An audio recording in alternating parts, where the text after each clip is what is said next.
जय श्री कृष्णा दोस्तों। कहते हैं सिर्फ सिर झुकाने से बात नहीं बनती, परमात्मा के दर्शन करने हैं तो मन को भी झुकाना पड़ता है। दोस्तों, मैं आपकी दोस्त एक बार फिर से आपका स्वागत करती हूँ स्पिरिचुअल लाइफ चैनल पर, जहां आप सुन रहे हैं श्रीमद् भगवत गीता के अध्यायों की व्याख्या, वो भी आसान से शब्दों में। और आज हम श्रीमद् भगवत गीता के 16वें अध्याय की व्याख्या सुनेंगे और जानेंगे कि 16वें अध्याय से हम क्या सीख सकते हैं। श्रीमद् भगवत गीता के 15वें अध्याय में हमने जाना कि किस प्रकार से यह दुनिया एक भ्रम है और हम कैसे इसमें उलझकर रह जाते हैं और कैसे इस भ्रम और उलझन से निकलकर हम अपने लक्ष्य को प्राप्त कर सकते हैं। और आज हम श्रीमद् भगवत गीता के 16वें अध्याय में हम जानेंगे कि मनुष्य का आचरण किस प्रकार का होना चाहिए और वे कौन सी विशिष्टताएं हैं जिन्हें अपनाकर मनुष्य अपने कार्य क्षेत्र में सफलता प्राप्त कर सकता है या अपने जीवन में शांति प्राप्त कर सकता है। तो चलिए दोस्तों, चलते हैं श्रीमद् भगवत गीता के 16वें अध्याय की व्याख्या के इस सफर में। श्रीमद् भगवत गीता अध्याय 16, देव असुर संपदा विभाग योग। दोस्तों, इस अध्याय में श्री कृष्ण मनुष्यों में देवीय और आसुरी दो प्रकार की प्रकृति का वर्णन करते हैं। देवीय गुण धार्मिक ग्रंथों के उपदेशों अनुसार सत्व गुण को पोषित करने और आध्यात्मिक अभ्यास द्वारा मन को शुद्ध करने से विकसित होते हैं। ये देवी संपत्ति में वृद्धि की ओर अग्रसर करते हैं और अंततः भगवत प्राप्ति के लक्ष्य तक पहुंचाते हैं। इसके विपरीत संसार में आसुरी प्रवृत्तियां भी पाई जाती हैं, जो मोह अर्थात आसक्ति और अज्ञानता की संगति से तथा भौतिक विचारों को अंगीकार करने से विकसित होती है। ये किसी के व्यक्तित्व में प्रतिकूल लक्षणों को पोषण करती है और अंततः आत्मा को नार के अस्तित्व में धकेलती है। दोस्तों, अगर आपने इन सभी अध्यायों की व्याख्या को ध्यान से सुना और समझा होगा तो आपको याद होगा कि 9वें अध्याय में भगवान श्री कृष्ण ने बात की थी देवी संपद्य और आसुरी संपद्य की। उन्होंने कहा कि आसुरी स्वभाव वाले मुझे तुच्छ कहकर पुकारते हैं क्योंकि उन्हें सिर्फ यह मनुष्य शरीर दिखाई देता है। आसुरी स्वभाव वाले मुझे सही स्वभाव से नहीं जानते, लेकिन जो देवी संपद्य वाले हैं वो मुझे अन्य भक्ति के साथ में भजते हैं, बहुत ही श्रद्धा के साथ में मेरा भजन करते हैं। देवी संपद्य और आसुरी संपद्य दो बातें उन्होंने 9वें अध्याय में कही थी, लेकिन 16वें अध्याय में वे ये समझाने जा रहे हैं कि देवी संपद्य क्या है और आसुरी संपद्य क्या है। देवता और असुर, जिनके बारे में हमने बहुत सारी कथाएं और कहानियां सुनी हैं, ये कैसे होते हैं, उनकी जो विशेषताएं हैं या उनके जो गुण और अवगुण हैं, उनके बारे में बताते हैं। उनको यहाँ 16वें अध्याय में भगवान समझाते हैं। यहाँ श्री कृष्ण समझाते हैं कि हे अर्जुन, इस संसार में दो तरह के स्वभाव हैं, देवी स्वभाव और आसुरी स्वभाव, यानी कि देवता के समान आचरण और राक्षस के समान आचरण। भगवान श्री कृष्ण कहते हैं कि हे अर्जुन, तुम्हें भूलकर भी परेशान होने की आवश्यकता नहीं है क्योंकि तुम देवी संपद्य को प्राप्त हुए हो। पहले मैं तुम्हें देवी संपद्य के बारे में बताऊंगा।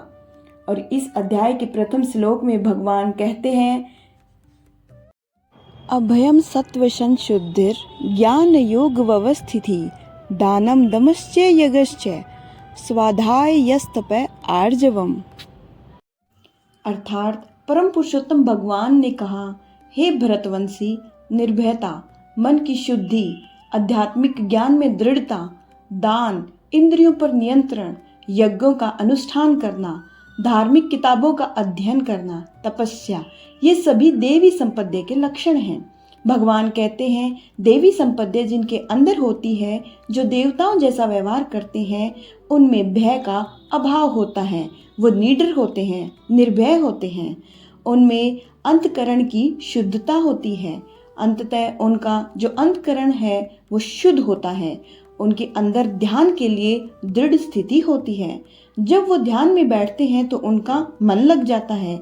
इधर उधर मन चंचल नहीं होता और ना ही भागता है। वो सर्वस्व का समर्पण कर देते हैं और तन मन धन से भक्ति में लग जाते हैं। इस प्रकार कभी भय न करना, अपने मन को शुद्ध रखना, हमेशा परमात्मा को ही याद करना, इंद्रियों को वश में रखना, धर्म ग्रंथों का पाठ करना, किसी भी जीव को कष्ट नहीं देना, हर तरह की परिस्थिति में संभाव रखना, हर जीव आत्मा को बराबर समझना, कभी क्रोध और मोह न करना, क्षमा करना, धैर्य रखना और यहाँ तक कि अपने गुणों का भी अभिमान नहीं करना, यही देवी स्वभाव है। दोस्तों, यह अध्याय दिव्य प्रकृति के देवी गुणों से संपन्न पुण्य आत्माओं के निरूपण से आरंभ होता है। इसमें आगे आसुरी गुणों का भी वर्णन किया गया है, जिनका सतर्क होकर त्याग करना चाहिए, क्योंकि ये आगे आत्माओं को पुनः अज्ञानता और संसार अर्थात जीवन और मृत्यु के चक्कर में खींचते हैं। आगे भगवान कहते हैं कि द्वो भूत सर्गो लोकेश मिंदेव आशुर एव च देवो विस्तरस प्रोक्त है आशुरम पार्थ में शुणु। अर्थात संसार में दो प्रकार के प्राणी हैं, एक वे जो देवीय गुणों से संपन्न हैं और दूसरे वे आसुरी प्रकृति के हैं। मैं देवीय गुणों का विस्तार से वर्णन कर चुका हूँ। अब मुझसे आसुरी स्वभाव वाले लोगों के बारे में जानो। दोस्तों, आसुरी संपद के बारे में भगवान श्री कृष्ण बताते हैं कि हे अर्जुन, घमंड, क्रोध, सांसारिक आसक्ति, घृणा, अज्ञान, वासनाएं, ईर्ष्या करना और शरीर को इंद्रियों के वश में रखना आसुरी स्वभाव है। आसुरी स्वभाव वाले ना तो सम्मान से बात करते हैं और ना ही सत्य बोलते हैं। बुरे कर्मों से जिनका स्वभाव पूरी तरह से नष्ट होकर बुद्धि मंद हो चुकी है और जो इस संसार में सिर्फ विनाश का ही कारण बनते हैं। इन व्यक्तियों की इच्छाएं कभी पूरी नहीं होती। इन व्यक्तियों का सुख केवल इंद्रियों के सुख तक ही सीमित है। वे हमेशा अधिक वस्तुओं की प्राप्त करने में लगे रहते हैं। वे हर काम को करने वाला खुद को ही मानते हैं। वे सिर्फ दिखावे के लिए धर्म और दान करते हैं। हे अर्जुन, देवीय स्वभाव से मुक्ति मिलती है और आसुरी स्वभाव से बंधन उत्पन्न होता है। आसुरी स्वभाव वालों को मैं बार बार असुरों का ही जन्म देता हूँ। इस तरह से आसुरी प्रवृत्ति वाले हमेशा नीचे ही गिरते रहते हैं। हे अर्जुन, काम, क्रोध और लोभ ये तीन नरक के द्वार हैं। इसलिए इनको जितना जल्दी हो छोड़ देना चाहिए। जो भी मनुष्य इन तीनों नरक के द्वारों को छोड़ देता है वह फिर मेरे ही आश्रय में आता है। इसलिए अर्जुन, तुम शास्त्रों सहित इस दिव्य स्वभाव को प्राप्त करके आगे बढ़ते जाओ। इस अध्याय के अंतिम श्लोक में भगवान कहते हैं कि तस्मात् शास्त्रम परमाणम ते कार्य कार्य व्यवस्थितो ज्ञात्वा शास्त्र विधानोक्तम कर्म कर्तुमिहारषि। अर्थात क्या करना चाहिए और क्या नहीं करना चाहिए, यह निश्चित करने के लिए शास्त्रों में वर्णित विधानों को स्वीकार करो और शास्त्रों के निर्देशों और उपदेशों को समझो तथा फिर परिस्थिति के अनुसार संसार में अपने कर्तव्यों का पालन करो। श्री कृष्ण इस अध्याय का समापन करते हुए बताते हैं कि क्या करना चाहिए और क्या नहीं करना चाहिए।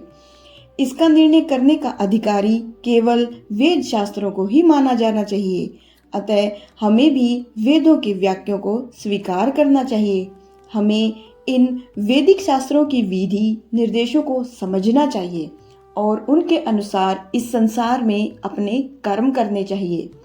दोस्तों, देवी स्वभाव और आसुरी स्वभाव दोनों हमारे हृदय में रहते हैं और लगातार हमारे व्यवहार को और आचरण को प्रभावित करते रहते हैं। कभी आसुरी संपत्ति जब आती है तो हम असुरों जैसा व्यवहार करने लग जाते हैं और जब देवी संपत्ति आती है तो फिर हम देवताओं जैसा व्यवहार करने लग जाते हैं। अतः हमें अपने मन और इंद्रियों पर नियंत्रण करके अपने जीवन को सुखमय और सफल बनाने के लिए इन देवी और आसुरी लक्षणों को पहचान कर स्वयं को देवी स्वभाव में लगाना चाहिए। और जैसा कि भगवान श्री कृष्ण ने मुख्य रूप से कहा है कि काम, क्रोध और लोभ ये तीनों नरक के द्वार हैं, तो हमें यह निश्चय कर लेना चाहिए कि ये तीनों हमारी सफलताओं के सबसे बड़े दुश्मन हैं और हमें इनसे हमेशा बचकर रहना चाहिए। दोस्तों, उम्मीद है आपको 16वें अध्याय की यह व्याख्या जरूर पसंद आई होगी और इस वीडियो में मुझसे कोई गलती या त्रुटि हो गई हो तो मैं क्षमा चाहती हूँ। मिलते हैं जल्दी ही श्रीमद् भगवत गीता के 17वें अध्याय की ऐसी ही आसान और सरल व्याख्या के साथ। तब तक के लिए अपना ध्यान रखिए, खुश रहिए, स्वस्थ रहिए। जय श्री कृष्ण।